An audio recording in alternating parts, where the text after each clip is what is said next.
ఏ యోగ్యత లేని నన్ను నీవు ప్రేమించినావు దేవా, ఏ అర్హత లేని నన్ను నీవు రక్షించినావు ప్రభువా. చెప్పండి బిగ్గరగా హల్లెలూయా. ఈరోజు దైవ సన్నిధికి కూడి వచ్చిన మీ అందరికీ ప్రత్యేకించి ఈ గుడ్ ఫ్రైడే సందర్భంగా, అనగా మంచి శుక్రవారపు దిన సందర్భంగా మీ అందరికీ కూడా యేసుక్రీస్తు నామమున శుభాలు శుభాభివందనాలు తెలియజేస్తున్నాం. దేవునికి మహిమ కలుగునుగాక. ప్రియులారా, ఈరోజు చాలా ప్రాముఖ్యమైన రోజు. ఎందుకంటే మానవాళి జీవితములో పాప విమోచన కలిగినటువంటి రోజు ఇది. అంటే పాప ప్రక్షాళన చేయబడిన దినము. వాస్తవానికి మీకు ఒక మాట చెప్పి నేను ముందుకు వెళ్తాను. ఒక బట్టకు మురికంటింది, ఒక బట్టకు మురికంటింది. ఆ మురికెలా పోతుందయ్యా అని మనం ఆలోచిస్తే సబ్బు వెయ్యాలి. సబ్బులు చాలా రకాలు ఉన్నాయి. మన భారతదేశంలో ప్రపంచవ్యాప్తంగా చాలా రకములైనటువంటి బట్టల సబ్బులు ఉన్నాయి. ఈ సబ్బులన్నీ ఏ రకంలో ఉంటాయి, ఏ కలర్లో ఉంటాయి? ఎక్కువ శాతం మనం చూస్తున్నది బులుగు రంగు. బులుగు రంగు సబ్బు పెడితే బట్టకున్నటువంటి మురికి ఎలాగూ పోతుంది. వాస్తవంగా పోతుంది కదా, అవునా? చెప్పరే, పోతుంది. అయితే బట్టకున్నటువంటి మురికి ఎలాగైతే ఆ సబ్బు తొలగిస్తుందో, మనిషి యొక్క జీవితములో కలిగినటువంటి ఆ పాపమనేటువంటి మురికి పోవాలి అంటే, అలనాడు పక్షుల యొక్కయు, గొర్రెల యొక్కయు, జంతువుల అన్నిటి యొక్కయు రక్తము వలన మనిషికి పట్టిన పాపపు మరక పావడం లేదు. కాబట్టే యేసుక్రీస్తు ప్రభుల వారు ఏం చేశాడంటే, ఈ మనుష్యులందరి జీవితములో పట్టినటువంటి ఆ పాపిష్టి, ఆ మరకను, మురికిని తొలగించాలంటే పరిశుద్ధుని రక్తము అవసరము కనుక ఆ పరిశుద్ధుడైన దేవుడే ఈ లోకానికి దిగి వచ్చి ఆయన పరిశుద్ధమైన నిష్కలంకమైన రక్తమును శిలువ యజ్ఞము ద్వారా ఈ భూలోకములో ఉన్న మానవాళి అందరి మీద ఒలికించబడింది. ఆ ఎర్రటి రక్తము ద్వారా మనుష్యునిలో ఉన్నటువంటి పాపమంతా కూడా ఏం చేయబడిందంటే కడుగబడి ప్రతి మానవుడు హిమము వలె తెల్లగా మార్చబడ్డాడు. స్తోత్రం చెప్పండి, గట్టిగా చెప్పండి హల్లెలూయా. అందుకనే యెషయా గ్రంథములో ఓ చక్కని మాట ఉంటుంది. 1వ అధ్యాయం 18 నుండి, మీ పాపములెర్రనివైనను హిమము వలె తెల్లబడును, మీ పాపములు కెంపు వలె ఎర్రటివైనను ఏమండి తెల్లబడును అంటాడు. స్తోత్రం చెప్పండి గట్టిగా, హల్లెలూయా. ఇప్పుడు మనుష్యుడు తెల్లబడాలంటే ఏం కావాలా? సంతూరు సోపు, మైసూర్ శాండిల్ సోపు, మెడిమిక్స్ సోపు, లక్స్ సోపు, ఇంకా ఇప్పుడు ఈ మధ్య మైసూర్ శాండిల్ వచ్చాయి. మైసూర్ శాండిల్ ఏ సోపు వల్ల మనుష్యుని పాప విముక్తి కలుగదు. యేసయ్య రక్తము వలన మాత్రమే అది సాధ్యము. స్తోత్రం చెప్పండి గట్టిగా. కాబట్టి ఈరోజు ఒక ప్రాముఖ్యమైన విషయాలను మీ మధ్యలో ఉంచాలని ఆశిస్తూ, ప్రియులారా, దేవుని యొక్క వాక్యములో నుండి ఈనాటి ధ్యానము కొరకై మత్తయి సువార్త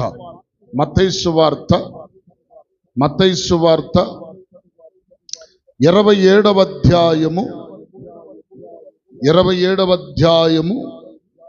50వ చరణము నుండి కొన్ని మాటలు మనం చదువుకుందాం.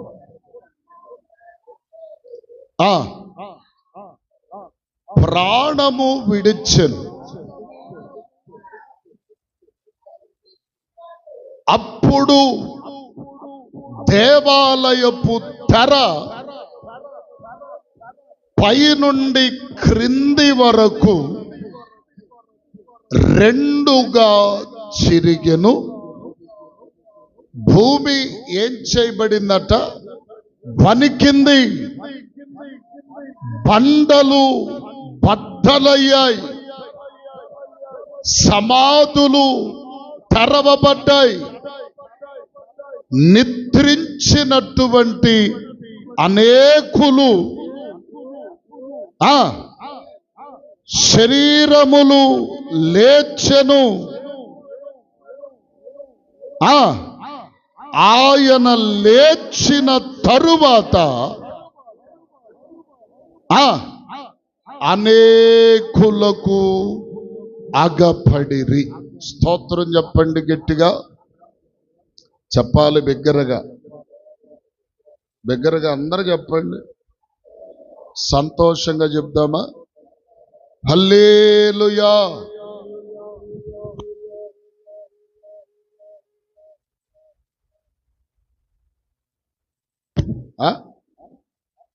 దేవునికి మహిమ కలుగును గాక. గమనించండి ప్రియులారా, యేసుక్రీస్తు ప్రభుల వారి యొక్క వృత్తాంతమును, ఆయన జీవిత చరిత్ర యొక్క వృత్తాంతమంతటిని కూడా మనము క్షుణ్ణంగా పరిశీలన చేస్తే వ్రాయబడిన అనేకమైన సంగతులను మనము జ్ఞాపకము చేసుకుంటే, యేసుక్రీస్తు ప్రభుల వారు కన్య అయినటువంటి మరియ గర్భమున ఉద్భవించి 30 సంవత్సరములు ప్రియులారా ఒక మానవుని యొక్క జీవిత శైలిలో ఆయన జీవించి 3.5 సంవత్సరముల కాలం ఒక గొప్ప సువార్తను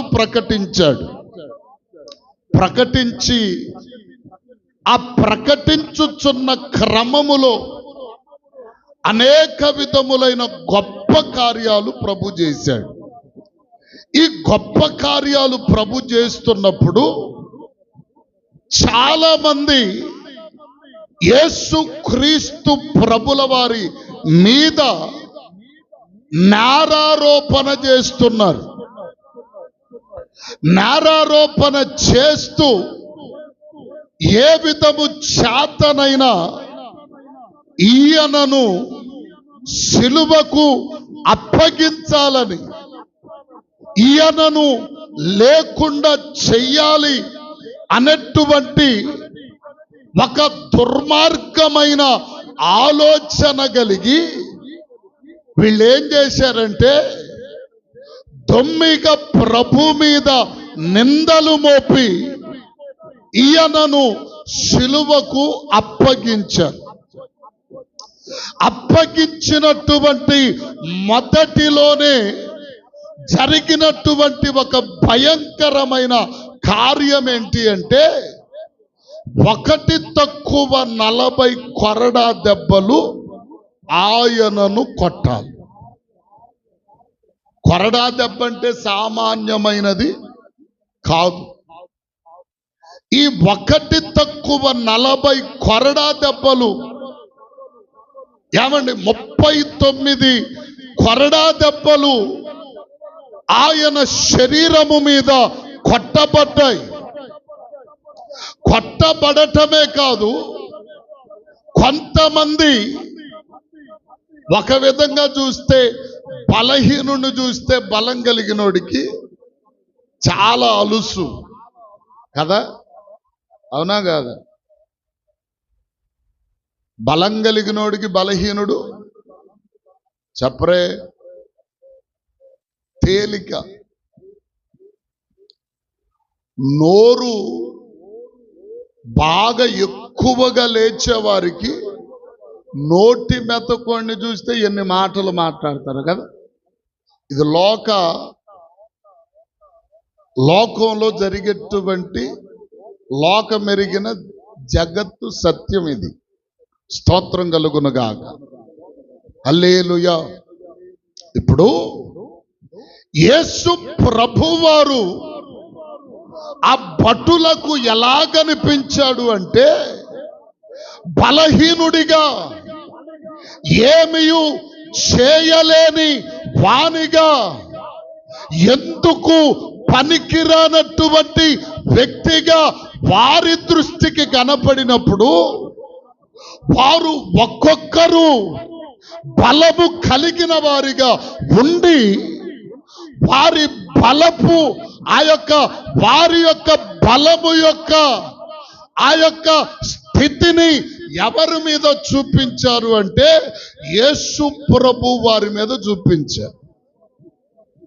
యేసు ప్రభు వారి మీద చూపించేటప్పుడు ఎలాగూ చూపించారయ్యా అంటే ఒక్కొక్కడు పిడికిలి బిగ్గబట్టి, ఇదిగో ప్రియులారా, ఏమండి, ఆయన చంపకేసి కొడితే ఆ దెబ్బ ఎలా ఉంటుందండి? ఆ దెబ్బ ఎలా ఉంటుంది? మామూలు విషయం కాదు అది. ఒక దెబ్బ లాగి కొడితే ఎంత పెయిన్ ఉంటుంది, ఎంతటి దెబ్బ తగులుతుంది, ఎంతటి బాధ ఇదిగో ప్రియులారా కలిగించబడుతుంది అంటే ఒక విధముగా మనపోటి వారిని అటువంటి దెబ్బ కొడితే ఇక లేకపోవటానికి అవకాశం లేదు. మామూలుగా ఉన్న దినాల్లో నేను ఒకరిని కొట్టే కోపంతో కోడితే పడిపోయాడు. అంటలా నిజం, ఇది జరిగింది విషయం. సావులోనికి రాకముందు వివాహం కూడా జరగల. ఆ టైంలో ఒక 17-16 సంవత్సరాల వయస్సు కలిగిన సమయంలో బాగా తిడుతున్నాడు, ఎట్ట పెడితే అట్ట మాట్లాడుతున్నాడని. ఆడు పరిగెత్తుకొస్తున్నాడు, నేను పరిగెత్తుకుంటే వెళ్ళి గోడ దూకి వేసి కొడితే ఆ పట్టి పడిపోయాడు. అట్టాగ పడిపోయాడు, చచ్చిపోయాడు అనుకున్నా నేనైతే. పక్కనోళ్ళు క్రికెట్ ఆడుకుంటా ఉంటే బిందులో నీళ్ళు తీసుకొచ్చి ఆపడి అప్పుడు అంట లెగిసాడు కాసేపుడికి. ఎప్పటికో నా బోటోడు కొడితేనే ఒకడు పడిపోయాడే. అలనాడు మనుషులు ఎలాంటి బలము కలిగిన వాళ్ళు తెలుసా? సామాన్యమైన బలం కలిగిన వాళ్ళు కాదు. ప్రియులారా, యేసు ప్రభుని ఇలాంటి పిడి గుద్దులు ఎన్ని గుద్దారో, ఆయన చెంపకు పెట్టి ఎన్ని మారులు కొట్టారో, అంతేకాదు బలముగా పరిగెత్తుకుంటూ వచ్చి వెనకమాల ఇదిగో ప్రియులారా గుండెల మీద తన్నినట్లు ఒక తన్ను తన్నితే ఇదిగో ప్రియులారా ఆ ఊపును ఆపుకోలేక ఒక్క బార్లుగా పడిపోయాడు. సామాన్యమైన చిత్రవద కాదది.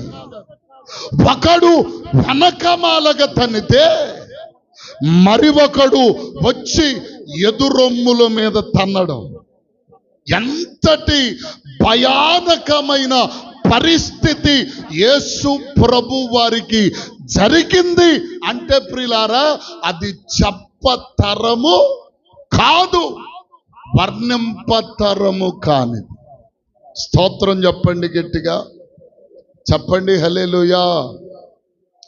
అలనాడు మనబోటుల్లో ఆయన పడుతున్న శ్రమ చూచి అనేక మంది స్త్రీలు రొమ్ము కొట్టుకుంటూ ఏడ్చారట ప్రియులారా. అయ్యో నీకింతటి బాధ ఏమిటయ్యా, నీకింతటి భయంకరమైన శిక్ష ఎందుకు వేశారయ్యా అని చెప్పి రొమ్ములు బాదుకుంటూ ఏడ్చారు. అంటే పక్కన వారికే ఏమి కానటువంటి వారికే అంతటి దుఃఖం కలిగిందంటే సొంతోళ్ళకి ఎంత దుఃఖం కలిగి ఉంటుంది అసలు? సొంతోళ్ళు ఎవరు? యేసు ప్రభుకు సొంతోళ్ళు ఎవరండి? అందరూ సొంతోళ్ళే. కానీ ఏడవటానికి ఏడుపు రాదు. దేవునికి స్తోత్రం కలుగునుగాక. చెప్పండి హల్లెలూయా. వాక్యములో మనకు ఒక సామెత ఒకటి ఉంది, శ్రద్ధ లేనిదే ఏడుపు చెప్పరే.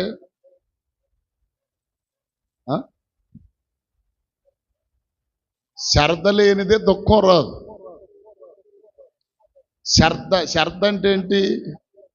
ఒక విధంగా ప్రేమ అనుకోవచ్చు. అర్థం కాల? ఇప్పుడు ఇవన్నీ కూడా ఎందుకు అనుభవించాడంటే వాక్యము చెప్పుతున్న మాట, నీ కొరకు నా కొరకు నీ పాపము నిమిత్తమై నా పాపము నిమిత్తమై క్రీస్తు ఈ శిలువ శ్రమలన్నీ అనుభవించనని వాక్యము స్పష్టముగా తెలియజేస్తుంది. స్తోత్రం చెప్పండి గట్టిగా. అయితే ప్రియులారా ఈ క్రమములో యేసుక్రీస్తు ప్రభువారు శిలువను మోసుకొని కలువరి గిరికి అనగా కలువరి కొండకు, అదే కాదు ప్రియులారా కపాల స్థలమునకు వెళ్ళే వరకు సమయం ఎంతయింది అంటే ఉదయం మొదలేసుకొని, ఈ కాలం ఇప్పుడు ఎండలు ఎట్టుండే, మన ప్రాంతం అయితే చక్కగా మంచి మంచి మట్టి ఉంది. ఆయన వెళ్ళిన ప్రదేశములు ఎలా ఉంటాయో తెలుసా? రాళ్ళు రప్పలు, ఏమండి గోతులు, ఎంతెంత బారు బలిష ముళ్ళులు, అడవి ముళ్ళులు అంటారు కదా. ఆయన శిలువను మోసుకుని వెళ్తా ఉన్నప్పుడు ఒక సమయంలో కాలిలో ఒక ముళ్ళు దిగింది. ముళ్ళు దిగి నడవలేక ఆగి తాపట్టే పటాలను కొడతాడు ఒకడు,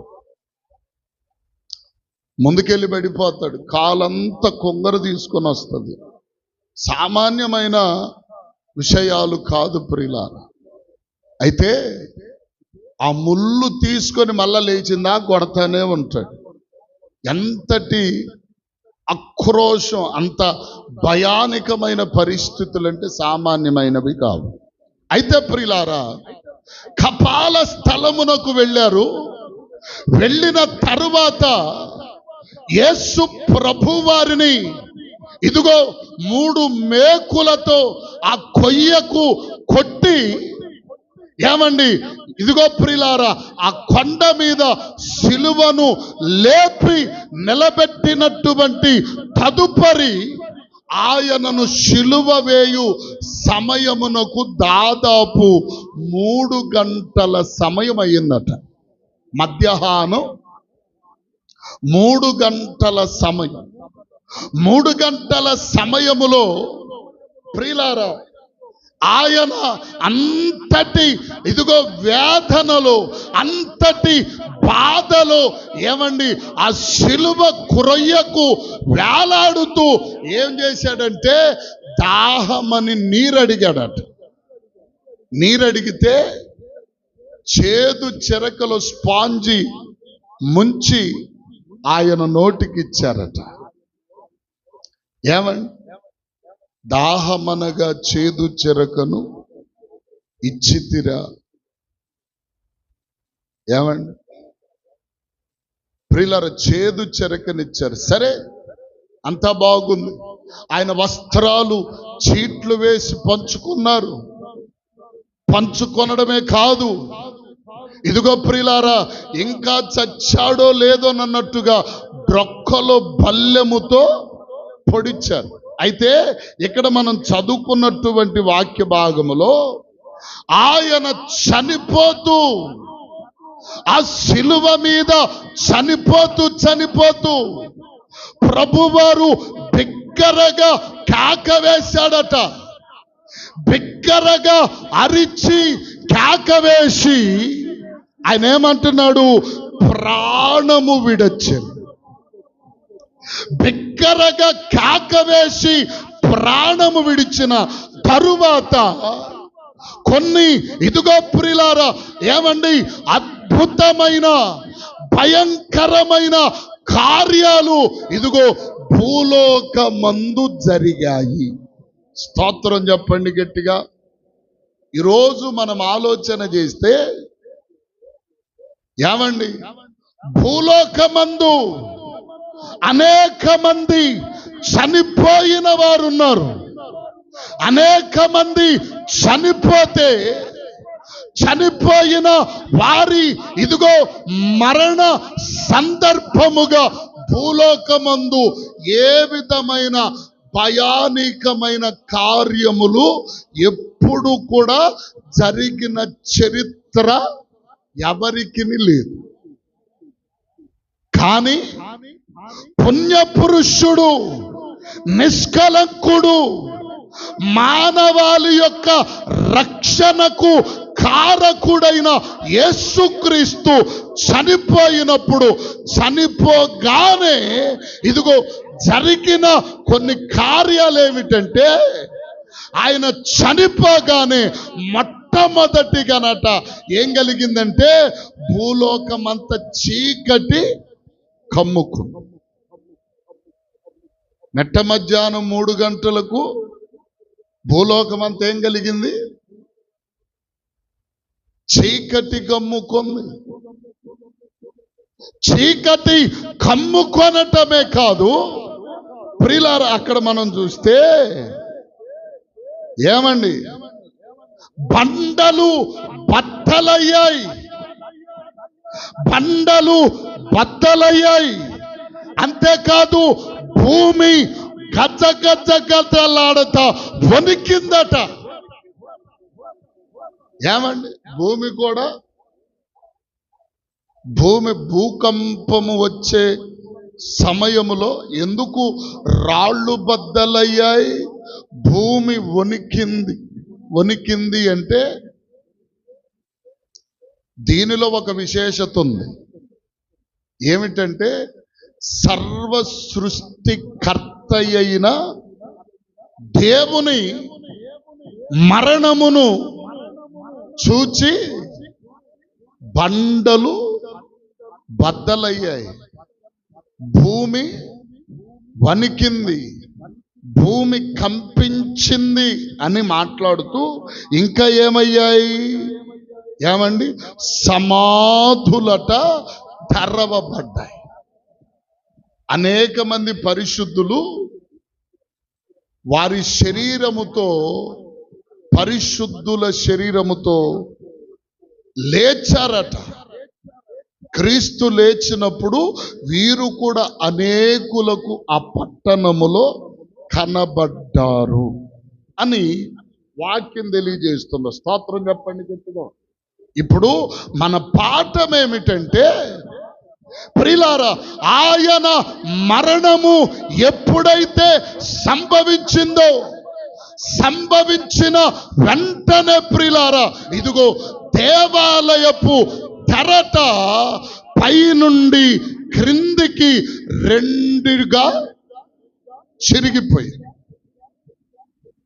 దేవాలయపు తెర, ఈ దేవాలయపు తెర యొక్క ఇదిగో ప్రియులారా, ఆ యొక్క విధానమును మనం ఆలోచన చేస్తే, క్రీస్తు ప్రభుల వారి మరణ వార్త వినబడగానే దేవాలయపు తెర రెండుగా చిరిగిపోయింది.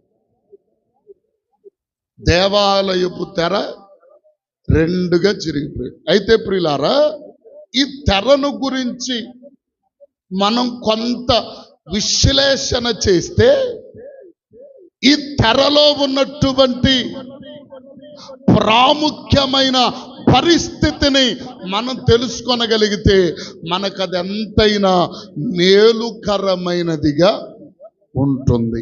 స్తోత్రం చెప్పండి, గట్టిగా చెప్పండి హల్లెలూయా. అసలు ఈ తెరేమిటి?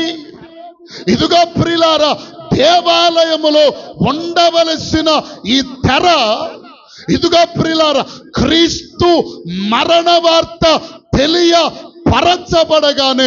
మొట్టమొదటిగా దేవాలయములో ఉన్న తెర పైనుండి క్రిందికి రెండుగా చిరిగిపోయింది. ఎందుకు జరిగింది? అసలు ఆ తెర ఏంటి? ఆ తెర ఏంటి అంటే ప్రియులారా, కొంచెం మీకు క్లుప్తంగా వివరణ ఇచ్చి 2-3 మాటల్లో నేను క్లుప్తంగా ముగిస్తాను త్వరగా. గమనించండి ప్రియులారా, దేవుడు మోషేకు ప్రత్యక్షపు గుడారమును, ఆ ప్రత్యక్షపు గుడారము యొక్క నమూనాను దేవుడు మోషేకు తెలియపరిచాడు. మోషే, నీవు ఒక ప్రత్యక్ష గుడారం కట్టాలి. ఆ ప్రత్యక్ష గుడారం పొడవు 100 మూరలు ఉండాలి, వెడల్పు 50 మూరలు ఉండాలి. ఈ ప్రత్యక్ష గుడారము ఎలా ఉండాలంటే 2 భాగాలుగా విభజించబడాలి. ఒకటి పరిశుద్ధ స్థలం, రెండవది అతి పరిశుద్ధ స్థలం. ఈ అతి పరిశుద్ధ స్థలమును వేరుపరచుటకు మధ్య ఒక తెర ఉండాలి. స్తోత్రం చెప్పండి గట్టిగా. మధ్య ఏముండాలి చెప్పాలి. ఈ రెండిటిని వేరుపరచడానికి మీరు ఎక్కడే ఉన్నారా అమలారా? హల్లెలూయా, హల్లెలూయా. హుషారుగా చెప్పండి, ఇంకోసారి. నిద్రపోయే వాళ్ళు చెప్పండి. ఉన్నారు. దేవమ్మ గారు నిద్ర. స్తోత్రం కలుగును కాక. లేదులే, నేను ఎవరికి అంటున్నాను. గమనించండి ప్రియులారా, ఈ పరిశుద్ధ స్థలమునకు అతి పరిశుద్ధ స్థలమునకు మధ్య అడ్డుగా ఉండేటువంటిదే ఈ తెర. ఈ తెర ప్రియులారా, ఏమండి, మోషే యొక్క గుడారం అయిపోయింది. మోషే గుడారము తరువాత దావీదు దేవునికి ఒక మందిరమును కట్టాలనుకున్నాడు, కట్టలేకపోయాడు. తర్వాత ఆ కార్యక్రమమును ఎవరు నిర్మించారంటే సొలొమోను గారు చేశాడు. సొలొమోను దేవాలయం తర్వాత కాలంలో కూలిపోయింది. ఏమండి, శత్రువులు దాని మీద దాడి చేయటం, అది కూలిపోవడం, ఒకే ఒక్క గోడ మిగిలింది. ఆ గోడ పేరే ఎప్పటికీ, ఆ గోడ పేరు రాయబడిన మాట ఏమిటంటే ఏడ్పుల గోడ. ఏడ్పుల గోడ అంటే ఆ గోడ ఇప్పటికి కూడా నీరు కారుతూనే ఉంటుందట. కన్నీరు కారుస్తున్నంటే ఈ మందిరం ఎప్పుడు కట్టబడుతుందా అని దేవునికి మొరపెడుతూ ఉంటుందంట. ఇప్పటికీ ఎవరైనా టూరిస్టులు కానీ లేకపోతే ఎవరైనా దేవుని ప్రజలు అక్కడికి వెళ్ళినప్పుడు ఆ గోడలో కొంతమంది చీటీలు పెట్టి, ఆ గోడలో నెరులుంటే ఆ నెరుల్లో చీటీలు పెట్టి ఆ గోడకి తలానిచ్చుకొని ఏడుస్తూ ప్రార్థన చేస్తారు. ఇంకొక మాట చెప్తాను. హిజ్కియా భక్తుడు ఏమండి, అతనికి మరణకరమైనటువంటి రోగం కలిగినప్పుడు అతడు గోడ తట్టు తిరిగి కన్నీరు విడుస్తూ ప్రార్థన చేశాడు. స్తోత్రం చెప్పండి గట్టిగా, హల్లెలూయా.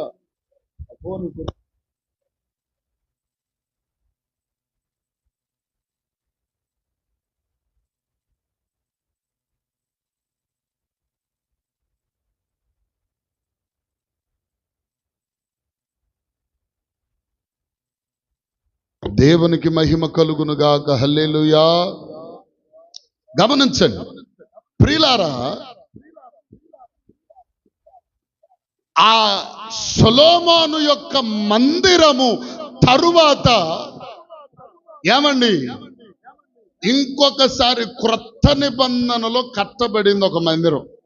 క్రొత్త నిబంధన కాలములో కట్టబడింది. దాని పేరే శృంగారమను దేవాలయం. ఈ శృంగారమను దేవాలయములో పరిశుద్ధ స్థలమును అతి పరిశుద్ధ స్థలమును వేరుపరచుటకు అడ్డుగా ఒక తెర ఉంది.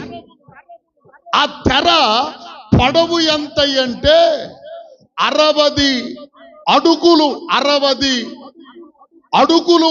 ఇదిగో ప్రియులారా, పొడవు కలిగి 30 అడుగులు ఎత్తు కలిగి, ఇదిగో ప్రియులారా, ఇంచుమించుగా 4 అంగుళాల మందము కలిగి, ఏమండి నైపుణ్యత కలిగినటువంటి వారు దానిని పేనారు.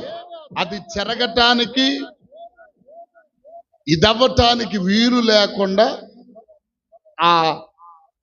ఆ తెరనట తయారు చేశారు. వాస్తవానికి సపోజు అటు 2 ఏనుగులు ఇటు 2 ఏనుగులు గట్టి దాన్ని లాగినా గాని తెగిపోకుండా చిరిగిపోకుండా ఉండునట్టుగా దాన్ని డిజైన్ చేశారట. స్తోత్రం కలుగునుగాక. ఇప్పుడు ఈ తెర ఎవరికి మధ్యగా ఉన్నదయ్యా అంటే పరిశుద్ధ స్థలమునకు అతి పరిశుద్ధ స్థలమునకు. అతి పరిశుద్ధ స్థలములో ఎవరుంటారు అంటే ప్రత్యక్షపు గుడారములో దేవుని మందస్సము, దేవుని మహిమ నిలిచేటువంటి స్థలము అతి పరిశుద్ధ స్థలం.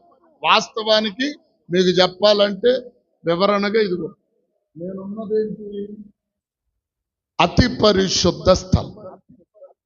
ఇప్పుడు మీరున్న భాగమునేమంటారు, పరిశుద్ధ స్థలం. బయటున్న భాగమునేమంటారంటే ఆవరణము. ఇప్పుడు ఇది ఎన్ని భాగాలుగా ఉంది? 3 భాగాలు. ఒకటేంటి బయట ఆవరణము, రెండోదేంటి పరిశుద్ధ స్థలం, మూడోదేంటి అతి పరిశుద్ధ స్థలం. అతి పరిశుద్ధ స్థలమును పరిశుద్ధ స్థలమును వేరు చేసేటువంటిదేంటి ఈ అడ్డు తెర, ఈ అడ్డతెర. ఈ అడ్డతెర లోపల ఏమండి ఎవరైనా ప్రవేశించటానికి అవకాశం ఉందంటే లేదు. సంవత్సరమునకు ఒక్కమారే యాజకుడైన వాడు లోపలికి వెళ్ళాలి. ఒకవేళ లోపలికి వెళ్ళేవాడు పరిశుద్ధుడు కానటువంటి సమయంలో, పరిశుద్ధుడు కాకపోతే ఏదైనా పొరపాటున పాపం చేసి వెళితే ఒకవేళ చచ్చిపోవటమే తప్ప బయటికి రావటం చెప్పరే, బయటికి రావటానికి లేదు, చచ్చిపోవటమే. ఇప్పుడు ఈ ఎవరైనా ఒకవేళ అడ్డుతెర లోపలికి వెళితే ఏం చేసేవాళ్ళు అంటే యాజకులు కట గంటలు గట్టేవాళ్ళు.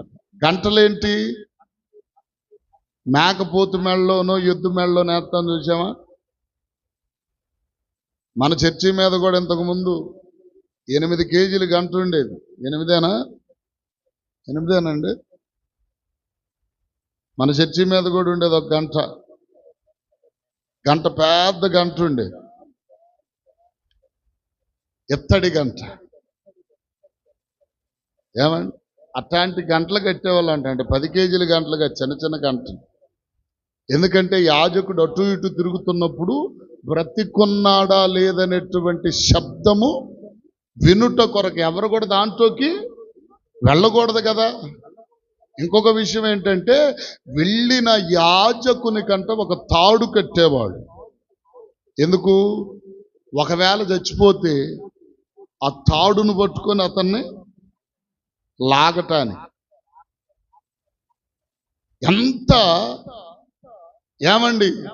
ఎంత నిష్ఠతో కూడిన విధానం అంటే అంతటి విధానం. దీనికి మనం వాక్యము చూడగలిగితే నిర్గమకాండము 26వ అధ్యాయం 33 నుండి 35 వరకు ఆ వచనాలు వ్రాయబడి ఉంటాయి. 26, 33 నుండి.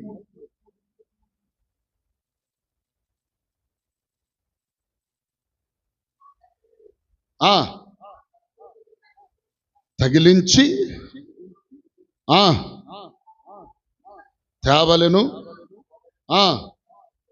పరిశుద్ధ స్థలమును అతి పరిశుద్ధ స్థలమును ఏం చేస్తాయట, వేరుపరచును.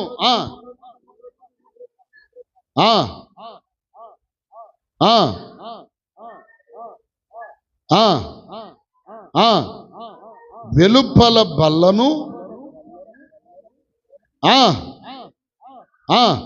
ఉత్తర దిక్కున దీపవృక్షమును ఉంచవలెను. ఇక్కడ అడ్డతెర లోపల ఉండవలసిన వస్తువులు, అడ్డతెర వెలుపట ఉండవలసిన వస్తువులు చెప్తాడు. ఏమండి, అడ్డుతెర, ఈ అడ్డుతెరకి నేను చెప్తున్న మాట ఏమిటంటే ఎవరును కూడా దేవుని సమీపించడానికి, దేవునిని చూడడానికి, దేవునిని కలుసుకొనడానికి, దేవునితో మాట్లాడటానికి అవకాశము లేదు. లేనట్టుగా ఉన్నటువంటి పరిస్థితిలో ఉంది. అందుకని యెషయా గ్రంథములో 59లో చెప్తాడు, మీ పాపములు దేవునికి మీకును అడ్డుగా నిలిచాయి అంటాడు. స్తోత్రం చెప్పండి, గట్టిగా చెప్పండి హల్లెలూయా. 59 మొదటి నుండి చదివితే అక్కడ రాయబడి ఉంటుంది యెషయా గ్రంథం. అమ్మా చదువు. 2వ వచనం చదువు. మీ పాపములు ఆయన ముఖమును మీకును మరుగుపరచెను గనుక. దేవునికి స్తోత్రం చెప్పండి, గట్టిగా చెప్పండి హల్లెలూయా. మీ పాపములు ఆయనకు మనకు ఎట్లా ఉన్నాయట, అడ్డుగా ఉంది. ఇప్పుడు పాపము చేసిన, పాపము చేయకపోయినా సరే ఏ మనుషుడు ప్రభువును సమీపించటానికి అవకాశం లేదు. ఇప్పుడు మన పాపాలు ఎలా ఉన్నాయట, అడ్డుగా ఉన్నాయి, అడ్డ తెరలాగా ఉన్నాయి. ఎవరికి, మనకి చెప్పరే. మన పాపాలు ఎవరెవరికి అడ్డుగా ఉన్నాయి? దేవునికిని మనకు ఒక అడ్డు గోడగా నిలిచివేయబడ్డాయి. అర్థం కావట్లా? ఏమండి అంటే ఈ పాపమనే అడ్డును దేవునికిని నీకును ఉండినటువంటి ఆ అడ్డును ప్రభు ఏం చేశాడంటే శిలువ మరణము ద్వారా ఏమండి ఆ పాప అడ్డు గోడ అంతటిని దేవుడు ఏం చేశాడంటే శిలువలో తీసి ప్రక్కన పడేశాడు. దేవునికి స్తోత్రం చెప్పండి గట్టిగా.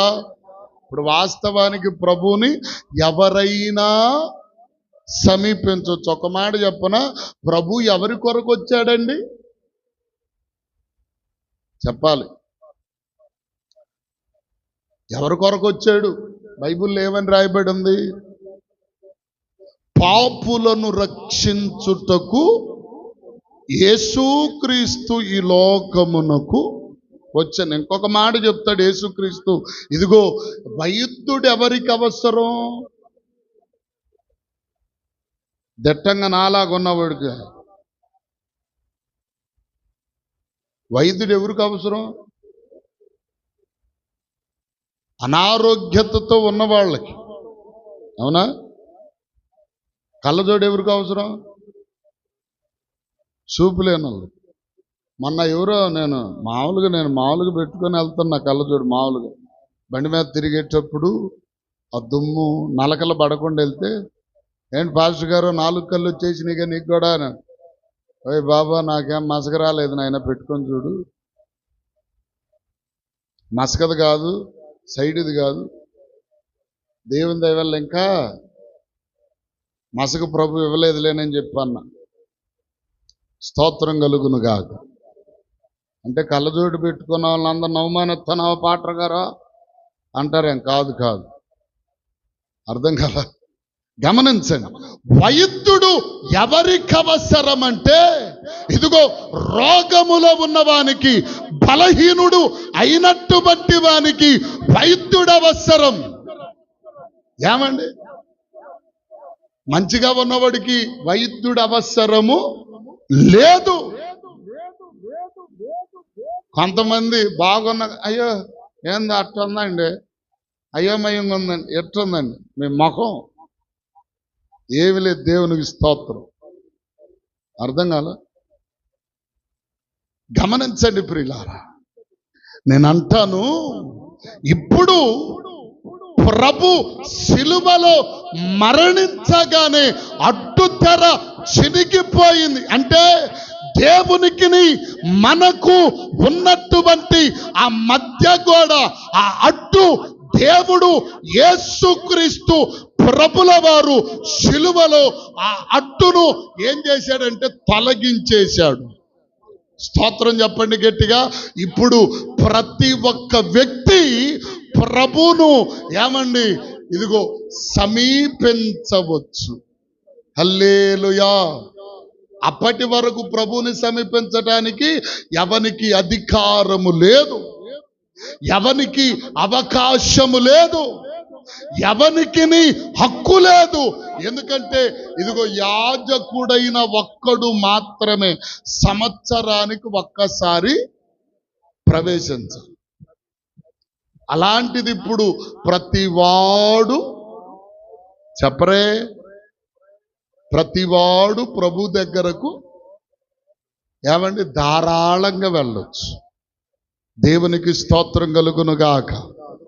ఎందుకు ఈ యొక్క క్రియ దేవుడు ఎందుకు చేశాడంటే, ఏమండి ఒక్క మాటలో చెప్పాలంటే, మనుష్యుడు ఏ విధంగా జీవించాలో, ఎలాగూ బ్రతకాలో, ఎలాగూ నడిపించబడాలో అతనికి తోటి వ్యక్తి చెప్పినది ఒకవేళ విన్నా దాని ప్రకారం నడుచుకోలేడు. ఎందుకో చెప్పనా? నేను ఒక మాట చెప్తాను. ఒక దొంగ ఉన్నాడు అనుకుందాం. ఆ దొంగ, రే దొంగతనం చేయబాకరా, అది చేయకూడదురా అని తండ్రి చెప్పినా, తల్లి చెప్పినా, బంధువులు చెప్పినా, ఎవరు చెప్పినా వినడం. ఆఖరికి పోలీసులు తీసుకెళ్ళి ఏమండి ఎంతెంత పడేటట్టు కొట్టినా కానీ వాడు ఆ పని మానుకోడు. కానీ దేవుడు చెప్పగలిగితే, దేవుడు చెప్పాడు అనుకోండి, స్తోత్రం కలుగునుగాక, వాడు ప్రతి విధమైన పరిస్థితి ఖచ్చితంగా మార్చబడగలుగుతుంది. స్తోత్రం చెప్పండి, గట్టిగా చెప్పండి హల్లెలూయా. అది ప్రతి వారి జీవితంలో. ఇప్పుడు నేను ఒక మాట చెప్పాలి. వ్యభిచారం చేయుచున్న స్త్రీ అనేక మారులు పాపం చేసింది, పట్టబడింది, కొట్టబడింది. కానీ యేసు ప్రభు ఇదిగో ఆమె కట్టుపడి ఆమెకు చెప్పిన వెంటనే తన బ్రతుకు మార్చుకోగలిగిందండి. స్తోత్రం చెప్తారు గట్టిగా. అలాగే ఇప్పుడు ప్రతి ఒక్కరూ దేవుని సన్నిధికి వచ్చి, దేవుని సన్నిధిని మోకరించి, దేవుని సన్నిధిలో నీ ప్రతి అవసరత, నీ ప్రతి భారమును ఇదిగో యేసయ్య ఎదుట చెప్పుకొనగలిగితే, ఇదిగో దేవుడు దానికి సొల్యూషన్ ఇస్తే, దేవుడు నీకు ప్రతిగా నీ మాట విని మాట్లాడితే, నీ బ్రతుకులో ఉన్న ప్రతి కార్యము ఏమంటే తొలగిపోతుంది అని చెప్పి యేసుక్రీస్తు ఏం చేశాడంటే, తండ్రికి మనకును ఉన్న ఆ మధ్య కూడా ఆ అడ్డును ఏమండి క్రీస్తు శిలువలో ఆ అడ్డును ఏం చేశాడండి, తీసివేశాడు, తొలగించి వేశాడు. స్తోత్రం చెప్పండి గట్టిగా. ఈరోజు ప్రతి వారు క్రీస్తుని, యేసయ్యను, దేవునిని సమీపించగలిగిన అర్హత మనందరికీ దేవుడిచ్చాడు. అదే యేసుక్రీస్తు శిలువలో ప్రాణం పెట్టుండకపోతే ఇదిగో ఈ అద్భుతమైన అవకాశం ఏ మనుషునికి చెప్పరే దక్కేది కాదండి. హల్లెలూయా చెప్పండి, హల్లెలూయా. ఎంతటి అద్భుతమైన అవకాశం ఎవరిప్పించారు చెప్పండి. శిలువలో ప్రభు ప్రాణం పెట్టుటను బట్టి ఇది మనందరికీ కలిగిన మంచి అవకాశం. ఇలా కూర్చోటానికి లేదు, ఆవరణములో ఉండాలి ప్రజలంతా. అర్థం కాల? ఎంతటి స్వేచ్ఛగా ఫ్యాన్లు వేసుకొని, అవసరమైతే ఏసీలు వేసుకొని మంచిగా కూర్చొని నిద్రపోయే వాళ్ళు నిద్రపోతూ ఉంటే, మెలకుగుండే వాళ్ళు మెనకుగుంటే, ఒక క్వార్టర్ వేసినట్టు తాగిన కళ్ళు పెట్టినట్టు కొంతమంది పెట్టి, ఎవరికి అరకళ్ళు పెట్టి సొత్త ఎంటా ఉన్నామంటే కారణం ఏంటి?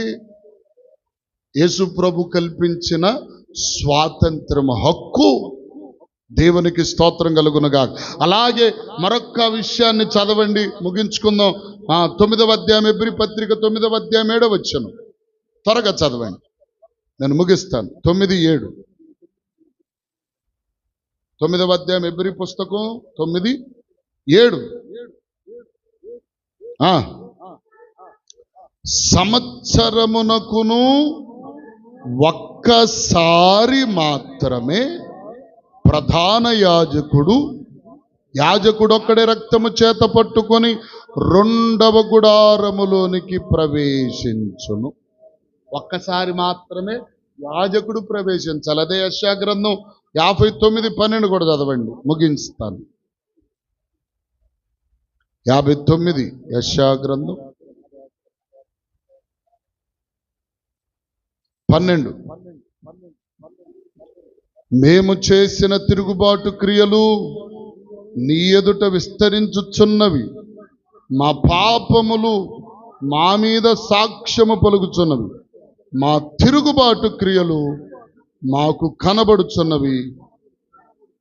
దేవునికి స్తోత్రం కలుగునుగాక.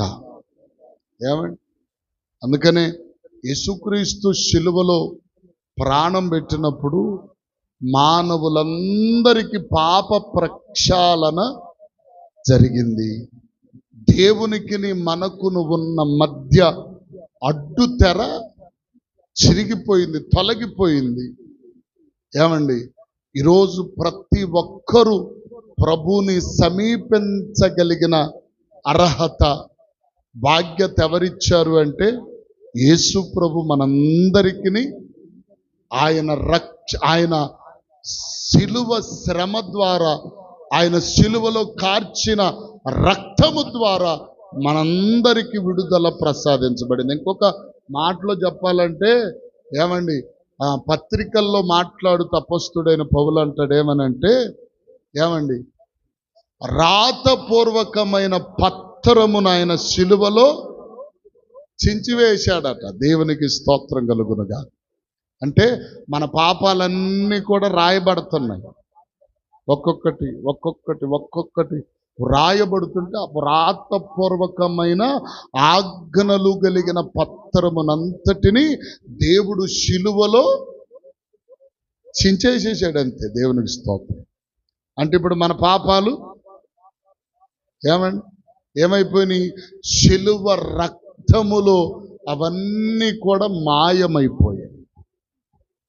కాబట్టి క్రీస్తు కల్పించిన ఈ స్వాతంత్రం, ఈ స్వేచ్ఛ, ఈ అధికారం, ఈ అర్హత మనం దేని కొరకు వాడాలంటే ప్రభు సన్నిధిలో ఆయన కొరకే వాడేటువంటి బిడ్డలుగా, వ్యక్తులుగా మనం ఉండగలిగితే అది మన జీవితాలకు ఆశీర్వాదం, మన కుటుంబాలకు దీవెన, మన బిడ్డల భవిష్యత్తుకు అది ఆశీర్వాద మార్గమును చూపుట కొరకు అది ఉపయోగపడుతుందని దేవుని వాక్యమును బట్టి సేవకునికి మీ అందరికీ తెలియపరుస్తూ ఈయన మాటలు ముగిస్తున్నాను. బిడ్డలారా, మనమందరం క్రీస్తు శిలువ శ్రమలను గుర్తెరిగి ఆయన శిలువ బాటలో నడిచేటువంటి వారము ఉండాలని ప్రభు పేరట మీ అందరికీ తెలియపరుస్తూ ఈయన మాటలు ముగిస్తూ